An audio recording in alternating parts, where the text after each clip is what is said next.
Call to order the meeting of March the 9th, 2015, regular session. This is the 28th meeting of the Mayor and City Council.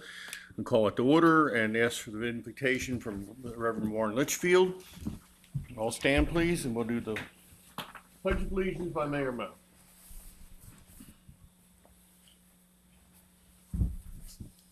Almighty God, we gather this evening now to conduct the business of this city. We offer our prayer for our mayor, for the president, for the members of the city council, for all in authority. Grant unto them a sense of justice, strength, and wisdom as they perform their duty on behalf of all thy people. We commend this nation, our law enforcement, our fire and rescue, to thy merciful care and understanding. Remember those who lie upon a bed of affliction, comfort those who mourn. Hear our prayer in thy name. Amen. Amen. I pledge allegiance to the flag of the United States of America and to the republic for which it stands, one nation, under God, indivisible, with liberty and justice for all.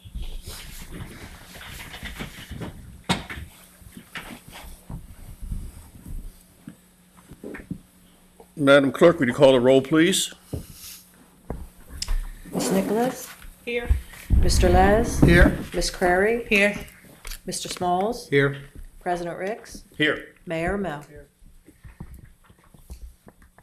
We have a court reporter with us today. This will be the third public hearing with possible action on ordinance number 1833, text amendment number 237, and an ordinance to amend the Chapter 20 Land Development and Subdivision, Article 1 Zoning, Division 5, Zoning Districts, and Article 6 of Roads, Sidewalks, Divisions 3, and Design and Construction Standards and Requirements of the City of Laurel, providing an effective date. Christian, is this yours? Oh, I'm sorry, Jack. Yes, Mr. President, text amendment application number 237 was filed on February the 5th, 2015 by the Mayor and City Council of Laurel to amend Chapter 20 Land Development and Subdivision, Article 1 Zoning, Division 5 Zoning Districts, and Article 6 Roads and Sidewalks, Division 3 Design and Construction Standards and Requirements of the City Code, providing an effective date. On February the 6th, 2015, the proposed ordinance and cover letter requesting comments was sent to the Maryland Department of Planning. No response has been received. The file contains a certificate of publication verifying that this application and public hearing was advertised as required by law in the February 19, 2015 edition of the Prince George's Sentinel. A memorandum from the City of Laurel Planning Commission to the Mayor and City Council dated March 9, 2015 reads as follows. On motion by Mrs. Bettman, seconded by Mr. Wilson, and carried on a roll call vote of all members present, the Planning Commission recommended that the Mayor and City Council approve text amendment application number 237 as presented. That concludes the reading of the file, Mr. President. Thank you, sir. Appreciate it. I'll open the public hearing at 7:03. Is there anyone here wishing to speak? Seeing none, I'll close the public hearing at 7:04, and I'll ask for the council what you plan to do. Mr. President, Yes, ma'am. I recommend that we approve ordinance number 1833, text amendment number 237. Thank you, Ms. Crary. Second. Thank you, Mr. Les. Madam Clerk? Ms. Crary? Yes. Mr. Les? Yes. Ms. Nicholas? Mr. Smalls? I vote yes. President Ricks? Yes. Mayor Mel? I'll concur. Thank you.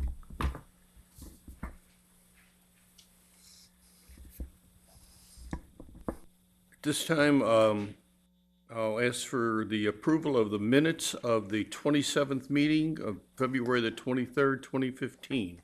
Council, what's the pleasure? So move, Mr. Chairman, Mr. President. Thank you. Do I have a second? Second. Thank you, Ms. Crary. Madam Clerk? Mr. Smalls? I vote yes. Ms. Crary? Yes. Ms. Nicholas? Yes. Mr. Les? Yes. President Ricks? Yes. This time we'll do the report of the Mayor and City Council. Mr. Smalls.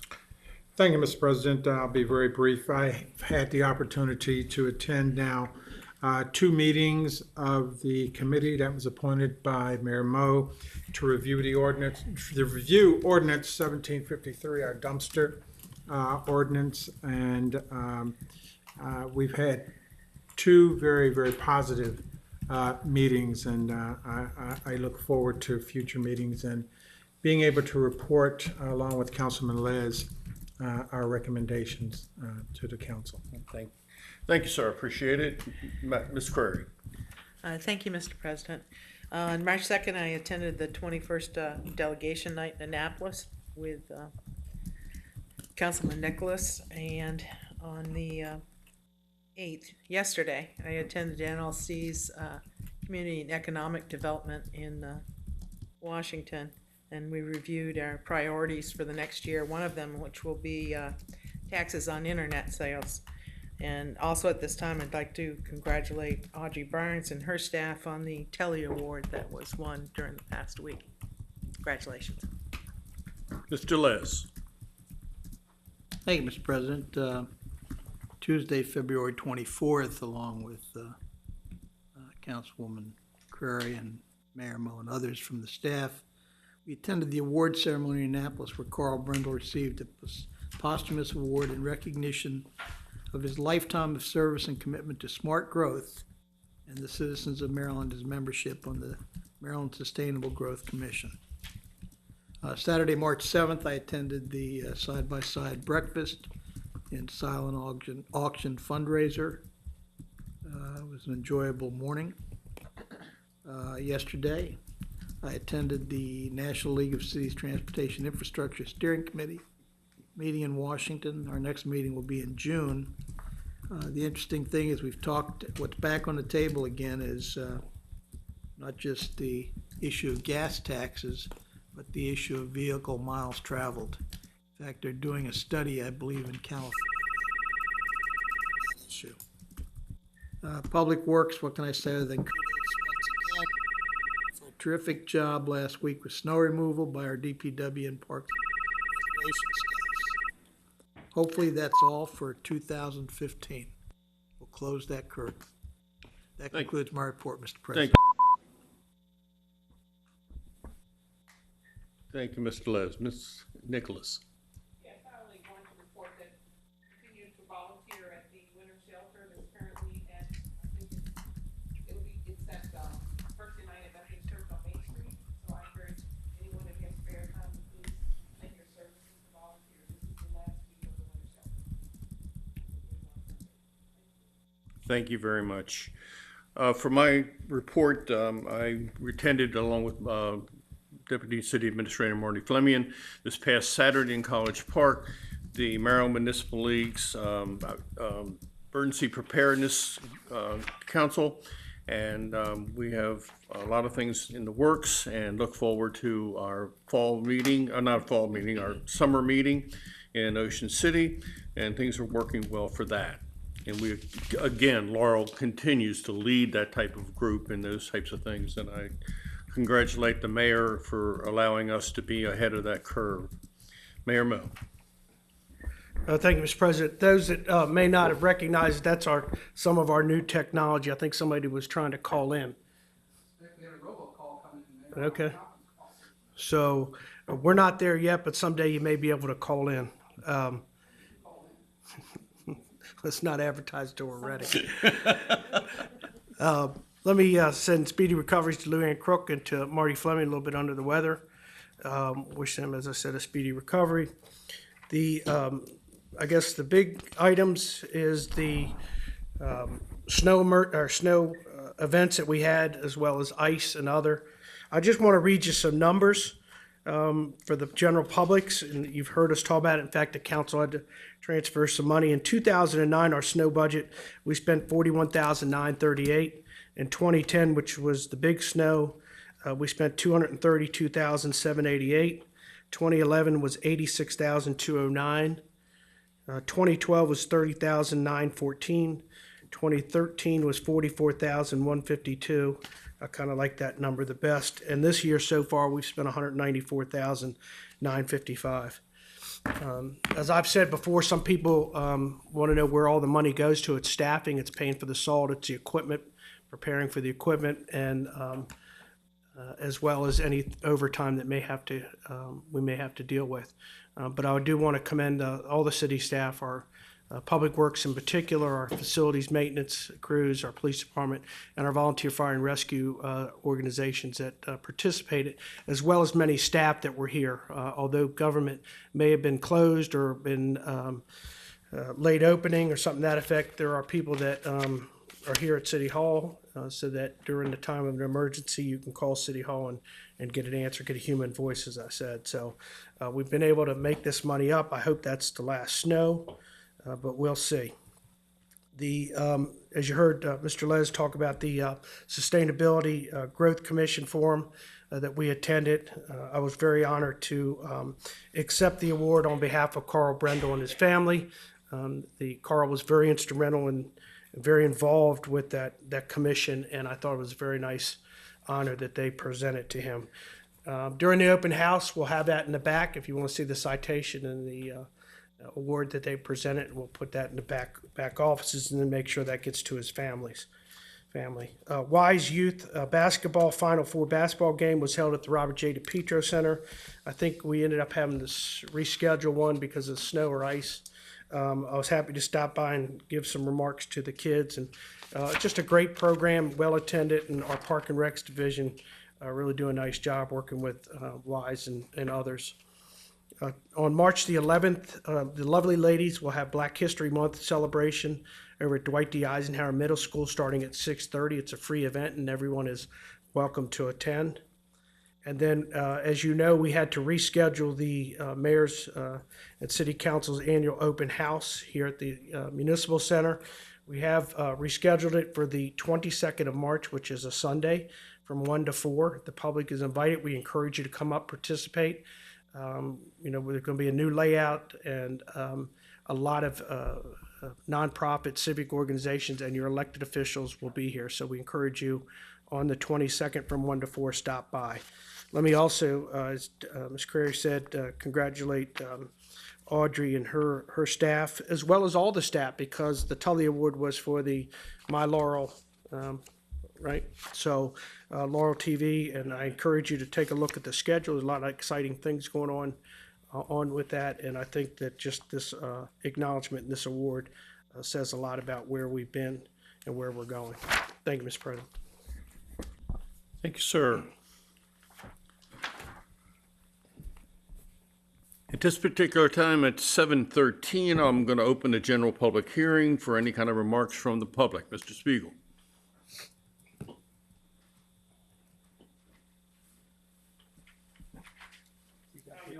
You got to hit that button in front of you, Glenn, and turn until it turns green. Yeah. Yep. There you go. I'd like to give you, all of you, one of these. This is the thing that happened in West Virginia, the train wreck, and they're still investigating it, but the thing that bothers me, I was in town Sunday here, and I was going down Main Street and got down to the station, and the light was red, and then it changed, and I started through, but a train came as I was going under, and I don't know what the speed was of this train that was going through town, but it was getting it. And after I turned and started up Lafayette, I was doing about 25, and this thing was still, them cars were going pretty good. I don't know what the speed was. I don't know if we can talk to these people and find out if they can slow down. I'm doing 25 going up the street, or less than 25. It was a freight train, CSX or whatever. I think it's CSX. I was told by somebody that CSX runs through here. And I would like to see something done about some of the stuff they're hauling. Now this wreck, there was a lot of explosions and different things. Now if this train that I witnessed going through town happened to something go wrong, I mean, this thing was going everywhere. And I think it had one flat spot on it, one of the wheels, because it was banging hard when it went on up the track. I kept hearing this bam, bam, bam every so often until it got out there a ways I couldn't hear it. So I'd like to see something addressed to the railroad system we have, or whatever it is. It goes through our town, and there's a lot of road that's right along the side of it, here, there, and everywhere, all the way down through College Park and on down. So I would sure like to see some safety measures taken by them. And in this report, they said that cold weather can cause them to Tracks. go off the track or whatever they do. I don't know. I'm not an expert on train travel or anything like that, but it's being a problem. And the stuff they're hauling is pretty bad, some of it, according to the reports. And the report isn't complete yet. I'm still watching some of the news, and then my wife, she has one of these phones. They look up all this stuff. I try to keep track of it, but please keep it in mind, and something's got to be done. I mean, it's not healthy for them things to fly down through, because there's a couple high spots there right as you drop off of Right. the street there, and if it gets off there, I don't know what's going to happen. Thank you.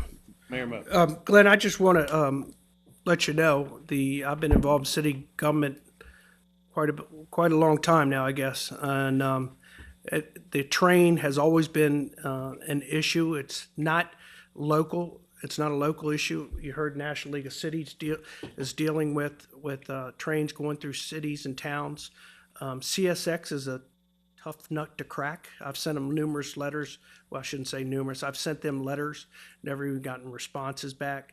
When we had the individuals hit on the track, which is CSX track, and part of it is rented through the MARC system, which runs up and down the line. We ended up having to pay for it and install all the signs to tell people to stay off the tracks. You noticed when you go down the tracks, there's a lot of trash. They don't deal with any of that. They're very tough. They're regulated under the federal side, but we can at least look into it and send some letters and look into your issue. But it's not, again, maybe somebody else has something further to say, but I can tell you the National League of Cities, municipalities throughout the state that when I was on some committees, were dealing with the exact same thing. So. Well, public safety is what it is. Absolutely. We gotta look at it and make sure all of its citizens are safe, no matter where we're at. Oh, and another thing, this thing about somebody going around shooting into trucks and buildings and stuff, that concerns me on the trains system because of the toxins that they're hauling. If somebody decides to put a hole in one, I don't know what happens. So I hope we're all aware and on the same page, but please take time to try to get a hold of them and make them understand that there's groups in there that are been complaining. Okay, thank you.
Good evening. The applicant, H.H. Hunt, is seeking map amendment approval to receive the property to become into the MXT designation. Is currently zoned R5. The property was annexed into the city in 2008, also part of the Anderson's Corner annexation. They would like to have this place in the MXT property because they would like to build an assisted living facility. And if they were to get approval, they would have to go through the special exception process as well as the final MXT approval from the Planning Commission. Thank you.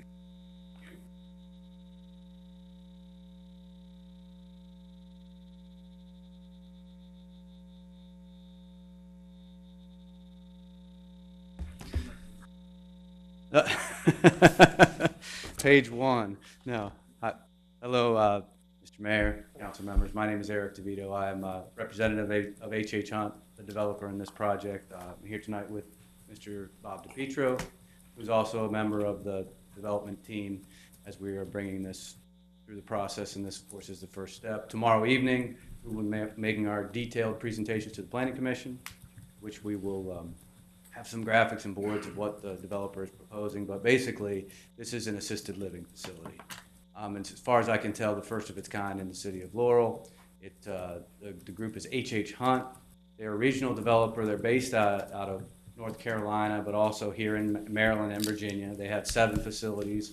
Actually, the 7th one's about to open up in Severna Park. It would be the closest one to here. They have other facilities in Virginia, other facilities in North Carolina, and it really is, the focus is just what it says, assisted living, independent living with care, with meals provided, with other services, but to allow seniors to have true independent living and to have a better quality of life. That's the design, that's the goal. And as Christian said, this is the first step in the process. These properties were annexed along with Anderson's Corner back in 2008. Anderson's Corner went through, and I also represented that project, went through about the same process, came in with the annexation, was placed in essence, a holding zone, the R5 zone, and then at a later time when Anderson's Corner got its plan along, that's when it came to the council, came to the Planning Commission with the map amendment and the MXT application. That, of course, has made its way through. H.H. Hunt is doing the same thing, in essence, with the Reese and the Young property. The facility itself will sit on approximately 4 acres. The Young property is being brought in with it, which is another 9 acres. Not all 9 of those acres will be used for the facility, just maybe a small portion of it for stormwater management, and then still planning the rest of it. But it is appropriate to bring it in at this time with it because it is also in the MXT overlay along with the Reese Dailey property. So that's why both of them are being brought to you at this same time.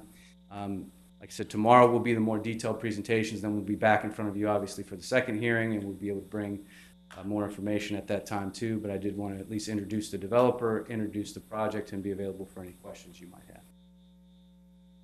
Thank you. Council have any questions? Mayor?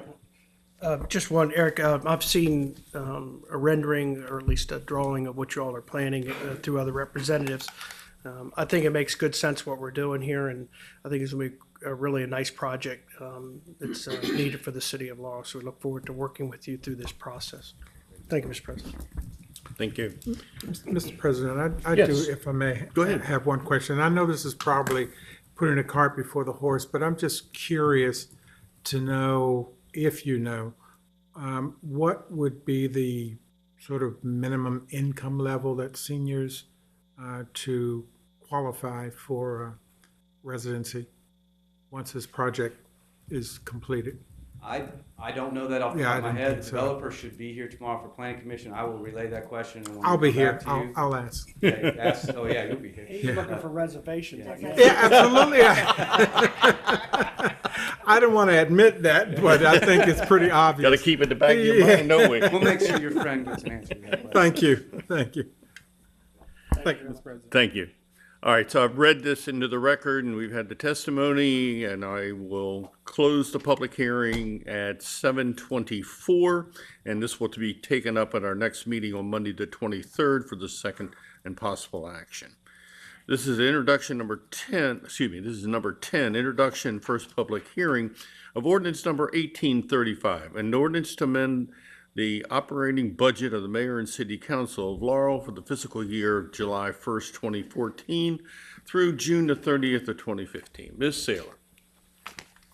Mr. President, as we discussed this at the work session last week, this ordinance provides for additional funding to the snow removal budget using highway user revenues. It also provides for funding for incentives for professional employee pay and specialty pay in the police department. Additionally, there are life safety review expenditures in the budget of the Community Planning and Business Services. These are offset by direct revenues. The Laurel Police Department has used state-awarded seized currency to purchase personal wear cameras, and the financial activities of the Laurel 4th of July Committee are to be reflected in the general operating budget. This is an increase to the budget of $363,685 for a total amended budget of $28,700,927. Okay, I'll open the public hearing at 7:26. Is there anyone wishing to speak? Seeing none, I'll close the public hearing at 7:26. What's the pleasure of the council? We're going to take this up again on the 23rd. Any reason to, well, no, there's none, okay. So we'll take this up on the 23rd at our next meeting. Item number 11, introduction and first public hearing on ordinance number 1836, an ordinance to amend the certain projects budgets of FY 2015 through FY 2020 Capital Improvements Program. Open the public hearing at 7:27. Ms. Saylor. Yes, Mr. President, again, as we discussed last week, the first project to be amended is the cable studio equipment replacement and set renovation project for an additional $31,490 in the PEG funding, which comes from the cable subscriptions, and the additional speed camera enforcement funds in the amount of $25,000 being added to the citywide radio system for the purchase of additional public safety radios. Okay, is anyone wishing to speak on this topic? Seeing none, I'll close the public hearing at 7:27. What's the pleasure of the council?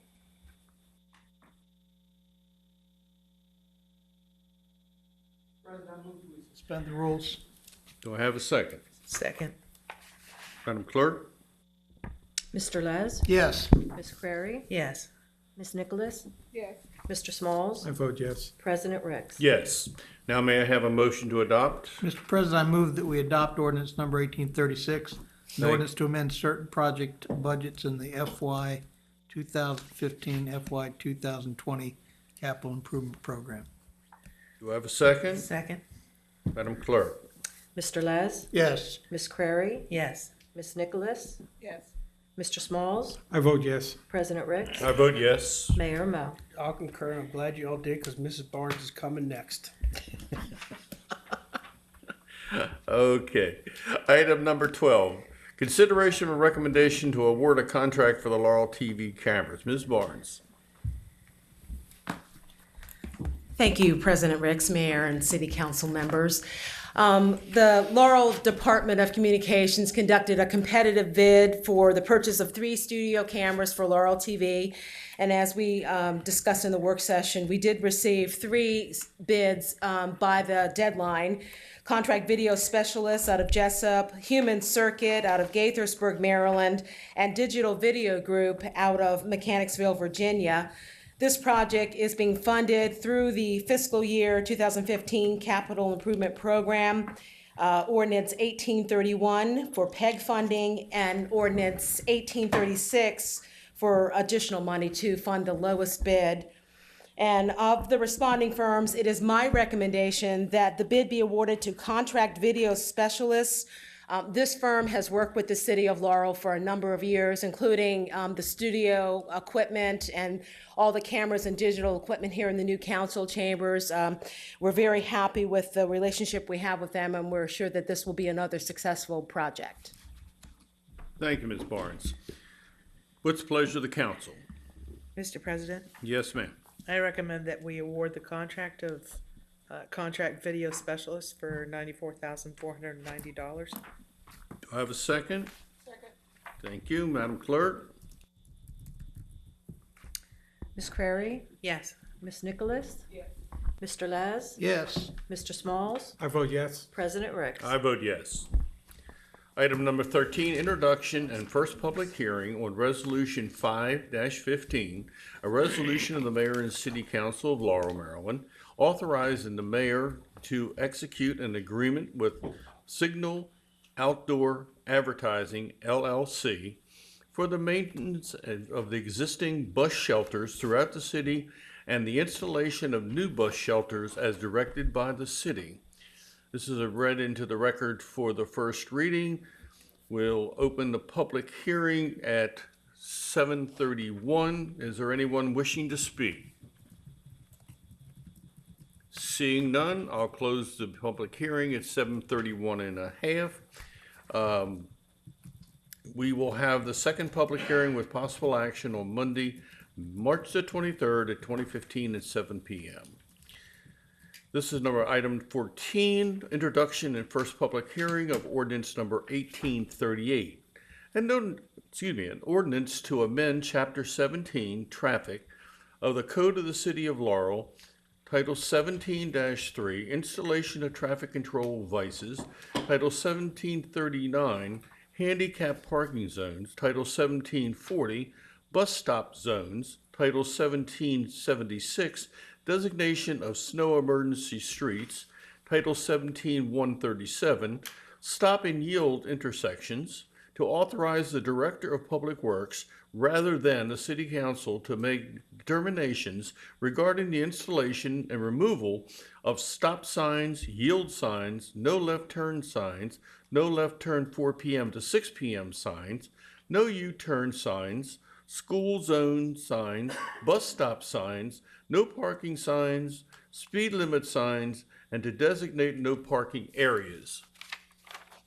Snow emergency routes and the location of handicap parking spaces on the city streets and other non-substantive changes generally relating to traffic regulations. This is read into the record for the first reading. I'll open public hearing at 7:32. Is there anyone wishing to speak? Seeing none, closing the public hearing at 7:33 with possible action on Monday, March the 23rd of 2015. Statement before you close. Okay? You done? Good. Thank you, Mr. President. I wanted to, again, reiterate what I had said at the work session and make sure that it's part of the record. As you know, we have the master plan, we have the 1141, the growth plan, sectional map amendment. We have required by law to do these updates. I've actually seen a rough first draft of possibly a moratorium that we might submit to council, in the next month or so, or a couple of months.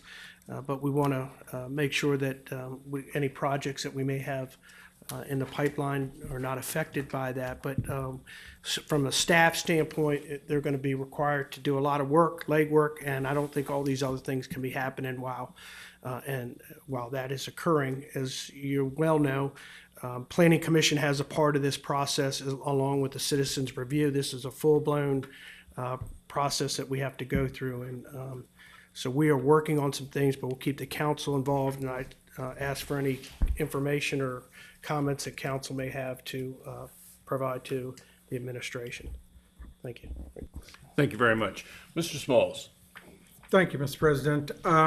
As I often do during our meetings, I was browsing through the city's webpage, and under news and information, I noticed something that I think is of particular importance to many of our residents who ride ride the bus. And that's that RTA is in the process of making changes to a few bus routes that will affect the buses here in the city.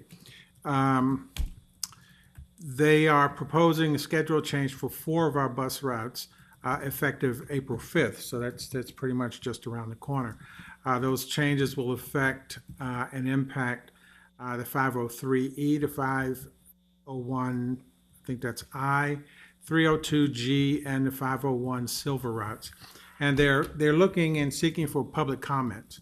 Those public comments should be in by April 3rd. So I encourage anyone who may be impacted by any of these proposed changes to take a look at the city's webpage, and you'll find information where you can send your comments to RTA. Thank you, Mr. President. Thank you, Mr. Smalls. Appreciate the information. Anything else to come before the council?